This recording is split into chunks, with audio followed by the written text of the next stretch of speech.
COVID-19 stories, personal experiences of having COVID-19 shared from around the world that are filterable by demographic. Before coronavirus had really hit the news in the UK, I started getting a strong aching chest pain. I have mild asthma, so pain isn't unusual for me. Coronavirus was in the back of my mind, but as there were only a handful of cases in the UK, at that point it didn't feel like it was a likely cause.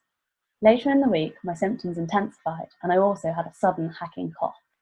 That's when I knew that something was going wrong inside of me. I managed to cycle home, but when I got through the door, I rapidly went downhill. What followed on from that was a torrent of conflicting symptoms and emotions. The largest emotion being fear. While my chest was rapidly getting tighter and my breathing worse, my brain was still working perfectly, almost overactively. The first thing that I did was to check my symptoms on the NHS website, but as this is a new disease, the guidelines were vague and didn't confirm or disprove my diagnosis. This is when I started searching for stories. I wanted to hear anyone's account of having the virus so that I'd know what I was facing.